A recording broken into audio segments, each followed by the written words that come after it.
Hello दोस्त, अगर आप एसएससी जीडी 2026 का तैयारी कर रहे हैं और अगर आप चाहते हैं कि फर्स्ट अटेम्प्ट में ही अपना एसएससी जीडी 2026 क्लियर करें और जॉब को पाए, तो आपके लिए ये वीडियो मोस्ट इम्पोर्टेंट रहने वाला है।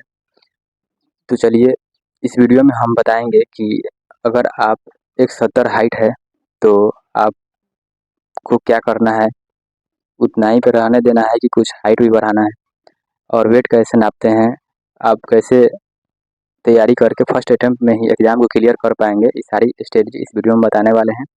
तो बने रहिए वीडियो के अंत तक। चलिए वीडियो को शुरू करते हैं। सबसे पहले जानेंगे हाइट। देखिए, मैं 2025 का जो एग्ज़ाम है एसएससी का दिया था और फर्स्ट अटेम्प्ट में ही क्लियर कर पाया हूँ। लेकिन मेरा घर पे जो हाइट था 170 था, लेकिन वहाँ जो डिजिटल लगा हुआ है उसमें कुछ ना कुछ कम हो रहा है। मैं अपने हाइट का जो रिजेक्शन स्लिप है वो चैनल पर डाल दिया हूँ, अगर आप लोग देखना चाहते हैं तो देख सकते हैं। अगर आपका राइट 170 है, एकेडमिक से अगर नापता है जो ऊपर से गिराकर, और उससे 170 हो रहा है, तो यही सजेशन दूंगा कि आप कुछ फिजिकल वर्कआउट कीजिए और अपने हाइट को कुछ इम्प्रूव कीजिए, क्योंकि अगर 170 है तो वहाँ पे कुछ ना कुछ कम हो जाएगा और आपको रिजेक्शन स्लिप पकड़ा कर वहाँ पे बैठा दिया जाएगा। तो आप अभी से ही उस पर काम करना शुरू कर दीजिए कि आप कैसे हाइट बढ़ाएंगे।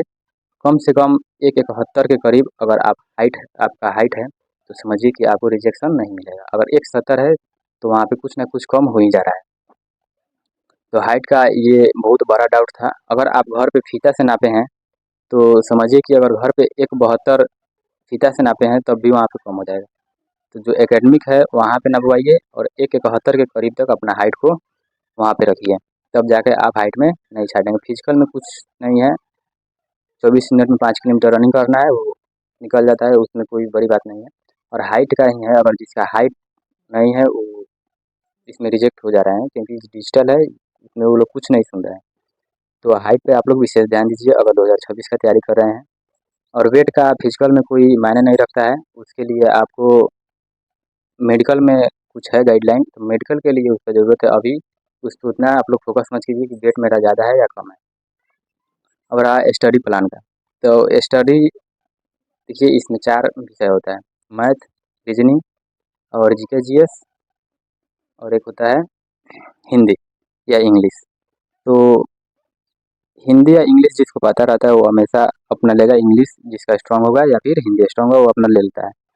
लेकिन मैथ और ये आ गया जीके जीएस और रीजनिंग भी सारे बच्चे 19-20 मार देते हैं। तो आपको देखना है कि आपका मैथ वीक है या फिर जीके जीएस। जीके जीएस जो होता है ना, वो कोई कितना भी पढ़े, अगर नहीं पढ़ते हैं तब भी आप 8 क्वेश्चन 9 क्वेश्चन आप सही कर सकते हैं। लेकिन मैथ जो है, मैथ आपको पढ़ना पड़ेगा। तो अगर आपको निकालना है एसएससी जीडी का फर्स्ट अटेम्प्ट में, रीजनिंग तो सब बना देते हैं, हिंदी इंग्लिश आपका जो स्ट्रांग होगा आप लेंगे वो भी बना सकते हैं। और रह रह गया बात मैथ और जीके जीएस में, तो आप समझिए कि जीके जीएस 10% पढ़िए, क्योंकि उसमें सिलेबस इतना ज़्यादा है ना कि आप कितना भी पढ़ेंगे, आप ज़्यादा से ज़्यादा 14 से 15 क्वेश्चन सही कर पाएंगे, उससे ज़्यादा नहीं करेंगे कितना भी पढ़ेंगे तो। और मैथ है, अगर मैथ पढ़ते हैं तो उसमें 18-19 आराम से बना दीजिएगा। तो मैथ पे फोकस कीजिए, जीके जीएस पे कम फोकस कीजिए। उसमें भी कुछ टॉपिक वाला बात होता है कि उस टॉपिक को पढ़ लेते हैं, उसमें से भी 2-4 क्वेश्चन आ जाता है।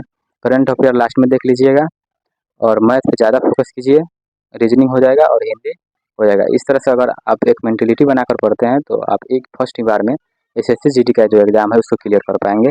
और फिजिकल में जो बताएं हाइट पर ध्यान दीजिए, रनिंग 2 मंथ अगर आप बिगिनर हैं तो आंसर की आ जाएगा, उसके बाद आप शुरू कर दीजिएगा रनिंग, आराम से रनिंग भी बन जाएगा। हाइट पर अगर आपका हाइट है तो कोई दिक्कत ही नहीं है, आप आराम से फिजिकल क्वालिफाई कर देंगे।